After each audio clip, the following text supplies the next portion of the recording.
Hello everyone. इससे पिछली video के अंदर हमने अपनी पोस्ट को एडिट किया था और आज की इस वीडियो के अंदर हम अपनी पोस्ट को अपडेट करेंगे। तो चलिए हम अपने फॉर्म पे चलते हैं और यहाँ पे हमारे पास जब हमारा फॉर्म पोस्ट हो रहा है तो हम कौन से राउट पे भेज रहे हैं इसको, स्टोर पे। ये हमने क्रिएट से कॉपी किया था, लेकिन अब हमने किस पे भेज रहे हैं, अपडेट पे भेजना है। और अपडेट के हम पैरामीटर चेक करते हैं कौन कौन से होते हैं। ये पुट/पैच, तो ये अपडेट के लिए यूज़ होता है, ठीक है। पोस्ट और देन उसकी आईडी, ठीक है। ये इस तरह से आपने भेजना होता है, पोस्ट डॉट अपडेट और ये अपडेट, ठीक है, इस तरह से। तो आपने यहाँ पे पोस्ट की आईडी पास करनी है और देन उसके बाद आपने इसका जो आपके पास ये वाला मेथड है, इसको आपने आईडी भी पास करनी होगी। यहाँ पे अगर मैं यहाँ पे पोस्ट डॉट अपडेट यूज़ करता हूँ, ठीक है, अपडेट, तो यहाँ पे मैं सेव करूँ और रिफ़्रेश करूँगा तो मुझे ये मिसिंग पैरामीटर का एक्सेप्शन देगा। ये देखें, मिसिंग रिक्वायर्ड पैरामीटर, ठीक है। स्टोर की केस में ये नहीं दे रहा था, अब क्यों दे रहा है, क्योंकि जब हम अपडेट करते हैं तो पोस्ट के बाद हमें पैरामीटर उसका डिफ़ाइन करना पड़ता है। इसकी वजह से हमें ये मिसिंग पैरामीटर का कह रहा है। तो उसके लिए हमने क्या करना है, इधर आना है बाहर और यहाँ पे आपने इसको पोस्ट की आईडी देनी है। तो पोस्ट का ऑब्जेक्ट हमारे पास है जिससे हम उसका टाइटल गेट कर रहे थे, डिस्क्रिप्शन गेट कर रहे थे, तो यहाँ पे हमने इसकी आईडी गेट कर लेनी है। अब हमारे पास इसका पैरामीटर आ गया है तो हमारे पास ये वाली जो एक्सेप्शन होगी ये ख़त्म हो जाएगी। तो मैं ये चीज़ें बार बार इसलिए छोड़ रहा होता हूँ कि पहले मैं आपको एक्सेप्शन दिखाऊँ और बाद में आपको ये चीज़ कवर कराऊँ, ताकि आपको पता चले कि ये वाली जो एक्सेप्शन हैं ये क्यों आती हैं। ये देखिए हमारे पास ये अब सही हो गया है, ठीक है। अब हमारे पास ये किस मेथड पे जाएगा, ये हमारे पास जाएगा अपडेट। इसके अंदर हमें यहाँ पे आईडी रिसीव होगी। तो यहाँ पे मैं कर देता हूँ return your updated ID is, और यहाँ पे मैं आईडी को कनकेट कर देता हूँ इसके साथ, ठीक है। तो यहाँ पे अगर आप सबमिट करें तो आपके पास यूर आईडी इज़ 5 रिटर्न करेगा, ठीक है। तो ये कह रहा है post method is not supported for this route. तो अब ये वाला जो एरर है ये क्यों आ रहा है, उसकी वजह ये है कि मैंने आपको बताया है कि आपका जो पोस्ट राउट, ये जो अपडेट राउट है, ये पुट और पैच को फॉलो करता है। तो आपने फॉर्म के ज़रिए राउट को बताना होता है कि आपकी जो रिक्वेस्ट है वो एडिट फॉर्म से आ रही है, क्रिएट से नहीं आ रही। क्योंकि हमने फॉर्म के अंदर, अगर हम एडिट फॉर्म के अंदर आएँ तो यहाँ पे तो हमने मेथड पोस्ट यूज़ किया हुआ था, तो इसको लगता है कि ये रिक्वेस्ट स्टोर से आ रही है, ठीक है। और जब स्टोर वाली रिक्वेस्ट पैच पे जाती है या पुट पे जाती है तो उस टाइम उसको लगता है कि ये तो डिफरेंट है, इस वजह से वो एक्सेप्शन थ्रो कर रहा है, ठीक है। तो method is not supported for this route. तो उसका सोल्यूशन क्या है, उसका सोल्यूशन ये है कि आपने यहाँ पे ऐड करना है मेथड, और मेथड के अंदर आपने यहाँ पे पुट या फिर पैच लिख देना है। इट्स टोटली अपॉन यू, आप कुछ भी लिख सकते हैं क्योंकि यहाँ पे ये खुद सजेस्ट कर रहा है पुट या पैच। यहाँ पे आप सबमिट अगेन करें तो आपका ये जो इशू होगा ये सॉल्व हो जाएगा। अभी हमें यहाँ से वापस एक बार फिर इसे लेके जाना पड़ेगा और देन उसके बाद हम वहाँ से सबमिट करेंगे। इसको हार्ड रिलोड करें, ठीक है, सबमिट। तो ये देखें आप कह रहा है यूर अपडेटेड आईडी इज़ 5। तो इसका मतलब क्या है कि अब इसको पता चल गया है कि हमारी जो रिक्वेस्ट है वो कहाँ से आ रही है, वो हमारे एडिट फॉर्म से आ रही है, ना कि क्रिएट फॉर्म से। तो ये आपने यहाँ पे मेथड डिफ़ाइन करना होता है। मेथड में आप पुट भी लिख सकते हैं, आप यहाँ पे पैच भी लिख सकते हैं। यहाँ पे मैं पैच लिख दिया, यहाँ पे बैक किया, मैंने इसको हार्ड रिलोड किया, ठीक है। पुट और पैच में लिटिल बिट डिफरेंट होता है, मैंने आपको बताया भी था इसका, ठीक है। जो बेसिकली पैच होता है वो स्पेसिफिक कीज़ को अपडेट करता है, जो आप डिफाइंस करते हैं कि ये की अपडेट करें। लेकिन जो पुट होता है वो ओवरऑल सारी जितने भी रिकॉर्ड्स होते हैं उनको अगेन से अपडेट कर देता है। फॉर एग्जांपल आपके 5 पैरामीटर्स से आपने 3 पैरामीटर चेंज किए लेकिन 2 चेंज नहीं किए, तो जो पैच होता है वो सिर्फ 3 को चेंज करता है, 2 को वो स्किप कर देता है, ठीक है। लेकिन अगर आप पुट यूज़ करेंगे तो पुट फॉर एग्जांपल आपने 3 अपडेट किए हैं तो वो 3 को भी अपडेट करेगा और जो 2 वाली एग्जिस्टिंग वैल्यूज़ होगी उनको भी वो रिप्लेस कर देगा, ठीक है। तो ये पुट का काम होता है। पुट और पैच में आपको डिफरेंस का पता चल गया होगा। तो ये हमारे पास रिक्वेस्ट जा रही है उस पर, ठीक है, इस पे पैच पे पैच के ज़रिए इस पे जा रही है, तो हमने कंट्रोलर के अंदर इसको डिटेक्ट किया था। ठीक है, इसको मैं क्लोज़ करता हूँ और इधर आता हूँ यहाँ पे। अब पहले इस आईडी को फाइंड करता हूँ और फाइंड करने के बाद मैं इसको अपडेट करता हूँ और फिर से वापस रिटर्न करता हूँ। तो ये हमारे पास है, हम सर्च करते हैं इसको पोस्ट, ओके, फाइंड और उसके बाद इसकी आईडी।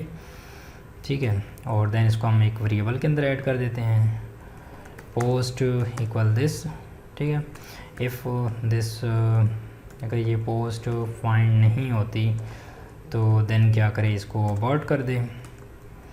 ठीक है, अबॉर्ट, उप्स, मेरे पास लाइट चली गई है, लेकिन मैं फिर भी इसको कंटिन्यू करूँगा।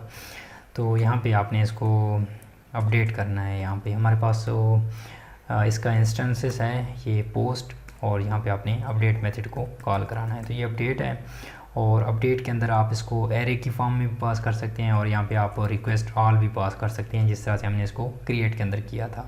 It's totally upon you. और इसके अंदर आप एरे के अंदर कस्टम कीज़ भी पास कर सकते हैं कि आप कौन कौन सी वैल्यू को अपडेट करना चाहते हैं। तो फिलहाल मैं जिस टाइटल को अपडेट करना चाहता हूँ, आप मल्टीपल कीज़ को भी कर सकते हैं, एक सिंगल की को भी कर सकते हैं। तो आप टाइटल को, ये जो टाइटल है इसको किस से अपडेट करना चाहते हैं, तो मैं कहता हूँ रिक्वेस्ट, और रिक्वेस्ट से जो टाइटल की वैल्यू आ रही है। अब हमारे पास ये जो एडिट फॉर्म है, इसमें हमारे पास एक इनपुट फील्ड है जिसका नेम है टाइटल। इससे जो भी न्यू वैल्यू आएगी उससे हम इसको अपडेट कर देंगे। ठीक हो गया, ये अपडेट किया, और अपडेट करने के बाद हम क्या करेंगे, इसका एक सेशन बनाएंगे। तो मैं इसको थोड़ा सा क्विकली कर देता हूँ, क्योंकि ये चीज़ ऑलरेडी हम कवर कर चुके हैं। तो मैं वीडियो का साइज़ भी साथ में चेक कर लेता हूँ, इतना ज़्यादा लेंथी नहीं हो रहा। यहाँ पे मैं लिखता हूँ रिक्वेस्ट के बाद सेशन के बाद इसको मैं कर देता हूँ फ्लैश,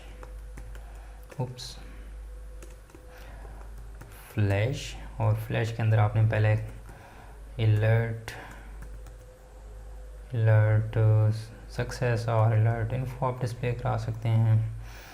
और उसके बाद यहाँ पे आप लिख सकते हैं पोस्ट अपडेटेड सक्सेसफुली। ठीक हो गया। इसके बाद आपने क्या करना है, इसको रिटर्न कराना है। रिटर्न कहाँ पे कराना है, आपने इसको रिटर्न टू राउट, आपके पास एक प्रॉपर्टी है, इसका मैंने आपको बताया था कि ये लारावेल 9 के अंदर जब भी आप रीडायरेक्ट करते हैं तो इसके ये आपके पास प्रॉपर्टी होती है, और यहाँ पे आपने राउट का नेम पास करना होता है। तो अगर आप यहाँ पे कंट्रोल स्पेस प्रेस करें तो आपके पास जितने भी राउट्स नेम होते हैं ये आपको सजेस्ट करता है। इस टाइम हमने इसको पोस्ट डॉट इंडेक्स पे रीडायरेक्ट करना है, और इस सेशन को भी सेट कर देना है अलर्ट इन्फो। ठीक हो गया, और देन उसके बाद इसने रीडायरेक्ट कर देना है। ये हमारे पास सेशन सेट हो गया। अब मैं इधर आता हूँ और यहाँ पे कंटिन्यू पे करता हूँ, तो ये मेरे पास सेशन भी सेट करेगा और इसको अपडेट कर देगा। तो ये देखिए इसने अपडेट किया और ये इंडेक्स से फिर से वापस आ गया। अगर मैं लारावेल एडवांस पे आऊँ, इसको एडिट करूँ, तो मैं यहाँ पे आता हूँ और लारावेल 9 एडवांस कर देता हूँ इसको। Laravel 9 advance submit.